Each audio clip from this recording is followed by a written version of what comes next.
मैं रविन्द्रनाथ दुबे इस शहर के सच से। आज मेरे साथ यहाँ के वार्ड 100 के पार्षद संजय जी हैं। संजय जी, मुझे आपसे कुछ क्वेश्चंस करने हैं। उससे पहले मैं आपको बता दूँ, फेज़ 2 के अंदर एक पेड़ काटा गया था। पेड़ काटना, उखाड़ना, उसको जहर देना, उसको नुकसान पहुँचाना और रीलोकेट करना, तीनों ही ये गंभीर अपराध की श्रेणी के अंदर आते हैं, क्योंकि इससे पर्यावरण को, समाज को और कानून तीनों के खिलाफ है ये। अगर आपने पेड़ को कहते हैं रीलोकेट करना है तो उसके लिए एक आपको लिखित में परमिशन चाहिए होती है, और परमिशन आपको तभी मिलती है जब पेड़ खतरनाक हो जाए, ऐसी जगह हो जहाँ पर लोगों को खतरा हो, वहाँ से नुकसान पहुँचा रहा हो, बिजली, सीवर या के लिए, सड़क के लिए बाधा हो, या पेड़ मर चुका हो। लेकिन लिखित में परमिशन चाहिए होती है, साइट इंस्पेक्शन की जाती है वहाँ पर, तब आप रीलोकेट कर सकते हैं। रीलोकेट भी एक तरह से कटाई की श्रेणी में ही आता है, क्योंकि रीलोकेट करने के लिए देखा जाता है कि जड़ों को नुकसान ना पहुँचाया गया हो और उसकी शाखाओं को ना पहुँचाया हो, क्योंकि 80% जो पेड़ होते हैं वो रीलोकेट करने में ख़त्म हो जाते हैं। फेज़ 2 के अंदर जो एक एओए प्रबंधन है उसने रीलोकेट किया, और हमारे पास फुटेज है उसकी, जहाँ पर वहाँ की जड़ें कटी हुई हैं और उसको काफ़ी तरह से नुकसान पहुँचाया गया है। एक तरह से औपचारिकता ही निभाई गई है कि क्या कहते हैं उसको रीलोकेट करने का। संजय जी, मैं आपके ऊपर कुछ गंभीर आरोप लगाना चाह रहा हूँ। क्या आपको वहाँ का पर जो पेड़ रीलोकेट हो रहा था, क्या जानकारी नहीं थी? मैं आपको 2-3 बातें बताता हूँ जी। बैन रोड से तकरीबन 5-6 लोगों का मैं फ़ोन आया कि आपको मालूम है कि 6-7 दिन से हम लोग के यहाँ बिजली की प्रॉब्लम है। सर, बिजली की प्रॉब्लम 1 महीने चल रही थी। मुझे नहीं मालूम, मुझे हाँ, जो लोगों ने जी कि आपको मालूम है कि बिजली की प्रॉब्लम आ रही है। मैंने कहा नहीं। तो बोला ऐसे ऐसे बिजली की प्रॉब्लम आ रही है, और जहाँ पर वो बैन रोड से, इसमें कपूर साहब हैं और बहुत सारे रवि शर्मा जी हैं, डीसी शर्मा जी भी हैं, जो एक्टिव लोग हैं, उन लोगों ने फ़ोन किया। और एक वो कौन है जो बलियान जी के साथ रहता है, तुषार उपाध्याय। जी। सो ऐसे ऐसे प्रॉब्लम आ रही है। तो मैंने कहा कि उसमें क्या प्रॉब्लम है?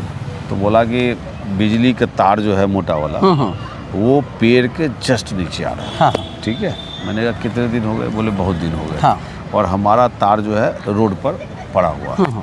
मैं साइड पे भी गया, साइड पे मैं देखा जो एक मोटा तार बांध के टाई टेप से और रोड पर डाले हुए था, उसको घेर रखा था। जी। और जहाँ पर वो तार था नीचे पेड़ के, मैं वो साइड में गया। वो साइड पे गया और साइड पे जाकर देखा तो वो नीचे जो है सो पूरा उसके अंदर जड़ घुसा हुआ था। मैं दोनों चीज़ को देख लिया, इंस्पेक्ट किया। मेरे अपने भी मित्र हैं हॉर्टिकल्चर विभाग में, इसमें वन विभाग में मेरे अपने भी मित्र हैं जो हमारे से बहुत दिनों से जुड़े हुए हैं। तो हमें मालूम है कि इसको अगर इस तरह का कोई त्रासदी आ जाता है, कुछ आ जाता है, तो हमारी पूरी कोशिश होनी चाहिए कि हम पेड़ को बचाएं और पेड़ को रीलोकेट कर दें, क्योंकि पब्लिक हित भी देखना आपका एक दूसरा जिम्मेदारी है, इम्पोर्टेंट जिम्मेदारी। अब इसमें 3 चीज़ होती है। अगर आपका पेड़ का नुकसान हो गया है तो उसके पैरेलली में आप 15-20 पेड़ भी लगाए नहीं हुए। तो मैंने वहाँ पर मैनेजर साहब को बुलाया था। मैंने मैनेजर साहब कहा कि आप एक एप्लीकेशन दे देना, ठीक है, और वन विभाग भेज देना, तो भेज के दे दो पता, और इसको जो है सो आप रीलोकेट करने की कोशिश करो। अब रीलोकेट में 2 चीज़ होता है। एक होता है कि ऊपर से वज़न कम करना, लेकिन अब जिस हिसाब से हमने देखा है वो थोड़ा वज़न कम नहीं है, वो उसमें हरा पत्ता होना चाहिए। हरा पत्ता जो है इंडिकेटर होता है। इंडिकेटर ये होता है जब आप पेड़ का रीलोकेट करते हो ना, ये पेड़ देखो, ये वाला पेड़, ये रीलोकेशन वाला पेड़ है। ये जो 2-4-5 पेड़ है, ये सब रीलोकेशन वाले पेड़ हैं। तो हमने बोला उनको जो आप रीलोकेट कर दो, और उसमें कोई दिक्कत नहीं है, जड़ होना चाहिए। नीम का खासियत ये है, पीपल का खासियत ये है कि अगर जड़ थोड़ा भी रह गया तो वो रीलोकेशन को एक्सेप्ट कर लेता है तुरंत, उसमें दिक्कत नहीं होती है। लेकिन हाँ, मैंने ये ज़रूर बोला था कि गड्ढा करके उसमें अंदर 7-8 बोरी खाद दे दो, और खाद दे के रीलोकेट कर दो। अच्छा संजय जी, ठीक है, आप जो बात कर रहे हैं ठीक है वो बात, लेकिन आप ये बताइए, जब हर चीज़ का एक कानून बना हुआ है, नियम के हिसाब से चलेंगे कि नहीं चलेंगे? जब ये है कि परमिशन लेनी चाहिए, काफ़ी दिनों से प्रॉब्लम चल रही थी, परमिशन लेनी चाहिए, आप इन्होंने क्या किया है, जहाँ तक मुझे पता लगा है, एओए प्रबंधन ने लेटर तो डाला है वहाँ से, लेकिन परमिशन नहीं आया हुआ।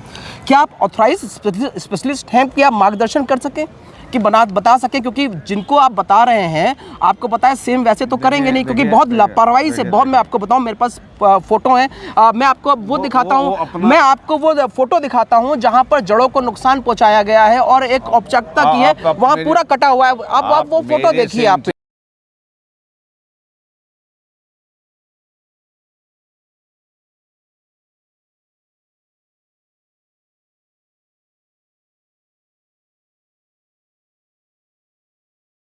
की। ले रहे हो तो मेरी बात करो। मैं एक जिम्मेदार नागरिक होने के और पर्यावरण से आपको पता है कि मैंने एक पेड़ का हटाए थे पीपल के यहाँ 4 नंबर गेट से, लकली वो लग गया मंदिर में, मंदिर वाले पार्क में वो लग गया, पेड़ बड़ा हो गया। उसके बावजूद भी आप जब गेट नंबर 3 से आओगे ना, मैं संजय जी आपकी बात मैंने 20 आपने पीपल जो के पेड़ नहीं लगाए। आपने 20 नहीं आपने 50 पेड़ लगाए, मैं उसकी बात नहीं कर रहा। जो वहां पर लेकिन एक पेड़ की हत्या की गई आपके मार्गदर्शन दिशा निर्देश अनुसार। देखिए मेरे को ये, आप सुबह वहां पर खड़े थे आप जब पेड़ की बात चल रही थी, वो फुटेज में है। देखने गया था। हाँ देखने गए थे। तो आप क्या आप ऑथराइज्ड हैं इस चीज को बोलने के लिए कि इसको ऐसे रिलोकेट करना है, कि उसके लिए अलग एजेंसी है? एजेंसी क्यों बनी हुई है? आपने कानून को अपने हाथ में क्यों लिया? देखिए क्या आप भी बराबर के दोषी नहीं है इस चीज में? हम 100% ऑथराइज हैं किसी को सजेशन देने के लिए। आप सुनिए, 100%। दुनिया में हर काम, हर मुसीबत कानूनी नहीं दिखता है। दुनिया में कभी कभी सामाजिक प्रतिनिधित्व इसलिए हो जाता होता है कि समाज में आगे बढ़ के आप समस्याओं को सुलझाओ, उसके लिए आप अपना एक सजेशन दो। उन्होंने तो पेड़ को मार दिया ना सर। मार दिया नहीं मारा, ये तो तब पता चलेगा कि, सुनो एक बात सुनो जी जी। जब आप तब पता चलेगा कोई भी नीम के पेड़ को पुनर्जीवित होने में, रिलोकेशन में 15 दिन का समय काल लगता है उसका, जो आप यूट्यूब पर आप ये बताइए उसकी जड़ें तक काट गई हैं, जड़ें तक नहीं है उसकी। मैं ये नहीं देखा, अगर देखो जड़ काटा है अन्याय है, मैं बता रहा हूँ आपको। हाँ वो वाला जड़ काटा है जो पाइप के अंदर पेड़ वो बिजली थे। आप एक जड़ काटी चलिए, वो दिक्कत है। हालांकि पहली गलती तो यही की है कि आपने परमिशन नहीं ली, बिना परमिशन के आपने कार्य शुरू कर दिया। देखिए संजय जी, आप काफी सजेशन देने के लिए तो आप काफी एक्टिव पार्षद हैं। अगर इस तरह की इमरजेंसी आ गई थी तो अगर आप साथ जाते हैं उनके साथ, हालांकि 1 महीने से प्रॉब्लम चल रही थी और यहाँ का प्रबंधन सोया हुआ था, पूरा सोया हुआ था, राइट। अगर इमरजेंसी थी, अगर आप साथ चलते तो मुझे नहीं लगता कि परमिशन नहीं मिलती। ना इसका परमिशन आपने आसान खुद है। परमिशन दे दिया। सुनो हाँ। इसका देखो, एक लाइन सुधार करो। हाँ। मैंने परमिशन नहीं दिया, मैं हमेशा सजेशन देता हूँ, मैं वन विभाग नहीं तो हूँ। मतलब वो लोग दोषी हैं, आप मानते हैं इस चीज को? देखिए आप अगर कह रहे हो कि जड़ सहित काट दिया, सुनिए, मैं समझता हूँ, मैं आपको खुलेआम कह रहा हूँ, अगर मान लीजिए 15 दिन के अंदर, मैं देखा नहीं हूँ जड़ को, मैं देखा नहीं हूँ। मैं दिखा दूं आपको? सुनिए, देखिए मेरी बात सुनिए, दोबारा दिखा दूं आपको? मैं जड़ का हिस्सा देखा नहीं हूँ। हाँ। अगर जड़ पूर्ण रूपेण कट के तना लगा दिया है तो अपराध है। और अगर जड़ है तो आपको 15 दिन समय मैं आपको फुटेज दिखा दूं? आपको अभी दिखाई थी, दोबारा दिखाऊं फुटेज? देखिए, जो इसके लिए बना हुआ विभाग है ना, सुनिए बात, सुनिए, जो इसके लिए हम, देखिए 100%, आप मान लीजिए 2 मिनट के लिए मान लीजिए, अभी यहाँ पर जो बाहर काम पाइप डल रहा है, ये नाली बन रहा है। मैं संजय जी बहुत सजेशन देने का पूरा अधिकार है। दिया है। मैं कह रहा हूँ आपने साइट इंस्पेक्शन का, जब आपको यहाँ गवर्नमेंट ने राइट नहीं दे रखा, तो आपने साइट इंस्पेक्शन क्यों किया? अरे भाई, आप बताओगे कि यहाँ पेड़ जो है केबल के नीचे जा रहा है, ये बोला जाए कि आपकी परमिशन से काटा गया है? मेरी बात सुनिए, हमारे सजेशन को ध्यान में रखे उसको काटा नहीं कहूंगा, रिलोकेट में कहूंगा। रिलोकेट तो औपचारिकता के सर, आपके सामने आपको बोल रहे हैं 10 बोरी डालती। जब मैं वहां पर गया, जब जिन लोगों ने वहां रिलोकेट किया, मजदूरों ने बोला कि 2 बोरी डाली गई है। अच्छा, उसका भी तरीका है। जब आप वन विभाग को, देखो हर चीज का कानून है। आप जब वन विभाग को चिट्ठी लिखोगे तो वन विभाग की टीम आती है, और वन विभाग की टीम क्या करती है, उसको चेक करती है, चेक करके देखती है कि अगर, देखिए मैं आपको स्पष्ट बता दे रहा हूँ, जो नियम है बता दे रहा हूँ। वन विभाग की टीम क्या करती है, उसको निकालेगी वापस, और निकाल के देखेगी कि जड़ है, सुनिए, जड़ है तो उसको रिलोकेट वहीं कर देगी, वो अपने और दिमाग लगा लेगी, थोड़ा और बढ़िया कर देगी सर, क्योंकि वो लोग प्रोफेशनल लोग हैं। आपका प्रोफेशनल हो जो आपने आज्ञा, उनको परमिशन दी आपने। मैं भाई साहब, अनाड़ी लोगों को आपने बोला, और प्रबंधन की, मैं क्या सुषमा गंगवार जी वहां थी, वहां पर मैं अनाड़ी को सजेशन दिया हूँ। अनाड़ी सर, आपको क्या हक है सजेशन देने का? जब आपने हत्या करवा दी पेड़ की। नहीं संजय जी, आपने पेड़ की, एक इतने बड़े विशाल पेड़ की हत्या करवा दी, क्या आप इसमें दोषी नहीं है? हमें पूरा सजेशन देने का हक है, पूरा। हम ये कहेंगे अगर कहीं बिजली के तार से अगर सैकड़ों लोग परेशान हैं तो आप सुनिए, पेड़ की बात करें सर, आपने पेड़ की दिन दहाड़े हत्या करवाई है सर। आप उसका कारण ढूंढेंगे ना, आप उसका कारण ढूंढेंगे, नहीं ढूंढेंगे। मैं पेड़ का हत्या नहीं कर रहा हूं, मैंने मात्र सजेशन दिया है, और मैं देखा आपको सजेशन ये देना चाहिए था कि परमिशन लेकर आइए। मैं चलता हूं परमिशन के लिए सर। मेरी बात सुनो।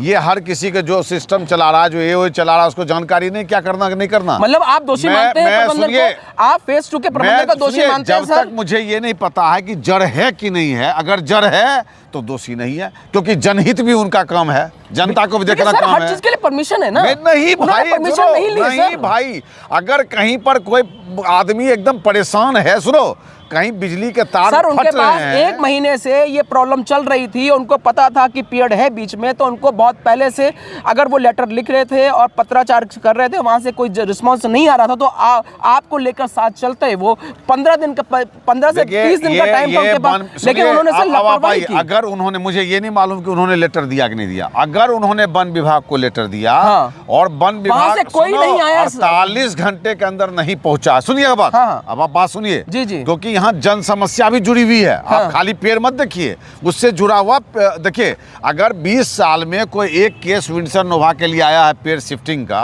तो जरूर कोई जन समस्या जुड़ी होगी। तो 48 यहाँ पर घंटे जन समस्या के साथ साथ सर एओ का प्रबंधन की लापरवाही जुड़ी हुई है, वो सोता रहा। वो ठीक है, मतलब एक ऐसा पॉइंट वहां पर आ गया जब वहां पर जनता त्राही कर रही थी, तो वो कहते हैं, उनको वो बहाना ले लिया कि हमको जी पेड़ काटना पड़ा। 30 दिन से वो क्या कर रहे थे, क्या उनको नहीं पता? 48 घंटे में, सुनो, 48 घंटे में अगर उन्होंने, सुनिएगा बात जी जी, अगर उन्होंने पत्र दिया है वन विभाग को, तो वन विभाग अगर दिया, हमें नहीं मालूम, अगर दिया है तो 48 घंटे के अंदर वन विभाग को आके उसका सर्वे करना उनकी तो वन विभाग की गलती कर रहे हैं आप? फिर उनकी भी गलती है, एकदम खुलेआम कह रहा हूँ। नगर निगम को भी दिया है, वहाँ पे नगर निगम का कोई रोल नहीं, नगर निगम भी आता है सर इसके अंदर। नहीं, पेड़ में कोई रोल नहीं, कोई रोल नहीं है।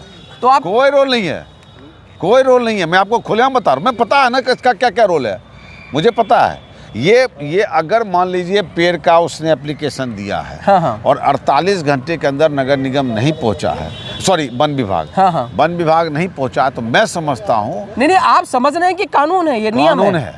48 घंटे में नहीं पहुंचा तो गैर जिम्मेदारी हरकत है। तो आप क्या उनके खिलाफ कार्रवाई करेंगे आप? क्योंकि आप वार्ड 100 में हत्या हुई है सर पेड़ की। मुझे ये नहीं मालूम ना कि अभी हत्या हुई है कि पेड़ पुनर्जीवित होगा। 15 दिन वास तो करो उसको, तो क्या पता हमने जो 15 दिन बाद आप, मैं तो खैर कंप्लेंट लिखना, मैंने लिख दी है कंप्लेंट, कल मुझे थाने में देनी और दूसरे विभागों में देनी। क्या 15 दिन बाद आप वन विभाग के खिलाफ कार्रवाई करेंगे? हम मरेगा पक्का करेंगे और आपकी सूचना पर मैं ये भी पता करूंगा कि क्या वन विभाग को लेटर दिया गया, तो वन विभाग इस पर कार्रवाई किया। प्रबंधन के एक सदस्य ने मुझे बोला है कि हमने पत्राचार किया है। नहीं किया, आपने देखा है? नहीं, मैंने बिल्कुल नहीं देखा है। तो मुझे भी शक है। एक बार अगर देख लूंगा तभी मैं मतलब आपको अंधेरे में रख रहे हैं ये लोग, प्रबंधन? हमसे तो जनता ने जब बोला है, मैं आपको साफ बताऊं, प्रबंधन ने हमसे कोई डिस्कस भी नहीं शुरू में किया था। सुनिए, वो उनका विषय था, तो वो अपने हिसाब से वन विभाग से बात कर रहे थे और उनके डायरेक्टली वो लोग वन विभाग को बुलाते भी हैं, आपको सब पता ही है। बहुत सारे पेड़ कटने थे तो उन्होंने वन विभाग को बुलाए भी थे और उसको चेक भी कराया था, लेकिन वन विभाग ने किसी को शायद परमिशन नहीं दिया काटने का, वो अलग बात है जो मुझे जानकारी है। वो तो जब जनता ने कहा कि यहाँ पर इतने दिनों से बिजली की समस्या आ रही है और बिजली का तार रोड पर बिछा हुआ है, मैं अपनी पूरी जिम्मेदारी निर्वहन करते हुए वहाँ गया, उनको समाधान भी बताया और समाधान बता के आया और जनता का अभी बिजली का तार जो है उसको देखकर उसको काम करना आवश्यक था। अब अगर उन्होंने लेटर दिया है, जो आपको पता करना है, अगर लेटर दिया है और वन विभाग नहीं आया तो वन विभाग भी गुनाहगार है अगर पेड़ मरता है तो। और आप दोषी नहीं, आप उनका दिशा निर्देश कर रहे थे, ऐसे रिलोकेट कर रहा है। मैं पूरे दिन में 50 आदमी को सजेशन देता हूँ। सुनो, अभी एक आदमी आया वो आपके सामने लेटर लेकर, लीगल का, मैं कोई लीगल सलाहकार हूँ, मैं तो सबको सजेशन देता हूँ। सुनो, मैं गार्जियन हूँ। लीगल में तो आपने LLB कर रखी है। LLM भी, हाँ, वो आप कर रहे हैं, अभी चालू है सर। जी नहीं, तो उसमें आप सजेशन सुझाव दे सकते हैं, लेकिन जिस चीज के स्पेशलिस्ट नहीं है आप। लीगल है, सुनो, हम एक लॉ से भी जुड़े आदमी हैं और अभी भी जाकर देखिए, अभी ये मेरे सामने ऑफिस में बैठे हुए हैं लोग, जो है समझते हैं कि ये फ्री फंड का आदमी है, तो इससे हर विभाग का सजेशन लेते रहते हैं। फ्री सजेशन हर किसी को अच्छा लगता है, ठीक है ना। देखिए, अभी हम संजय जी से बात कर रहे थे, संजय जी अपने को दोषी मानने के लिए बिल्कुल भी तैयार नहीं है, क्योंकि संजय जी वहाँ पर मार्गदर्शन कर रहे थे, वहाँ पर जो मैनेजर है, एओ प्रबंधन है वहाँ पर, कि आपने कैसे रिलोकेट करना है। हालांकि संजय जी को यहाँ मेरे कैसे कोई राइट नहीं दे रखा यहाँ के शासन प्रशासन ने कि इस तरह का सुझाव दे सके, और वहाँ पर खुलेआम आम नीम की पेड़ की इतना विशाल पेड़ था, उसकी हत्या कर दी गई है। लेकिन संजय जी के अनुसार ये थे कि 48 घंटे के अंदर वहाँ पर बोला उनको परमिशन देनी चाहिए थी। हालांकि ये चीज़ नहीं, उनको आके जांच करनी चाहिए। हालांकि संजय जी कह रहे हैं मैंने साइट जांच की है, हालांकि संजय जी को जांच नहीं की है, मुझे कोई अधिकार नहीं है। शब्दों को खेलिए मत, मैं वहाँ पर गया हूँ जहाँ पर बिजली का तार फटा हुआ था, वो भी देख के आया हूँ। संजय जी अपने को बिल्कुल भी दोषी नहीं मान रहे, लेकिन मैं संजय जी को पूरा दोषी मानता हूँ, चाहे यहाँ पर प्रबंधन ने उनको धोखे में रखा हो, क्योंकि पेड़ की पूरी जड़ काट दी गई है। मेरे पास सारी फुटेज है और जो मैंने आपको बीच में दिखाई है। आज के लिए बस इतना ही। नमस्कार।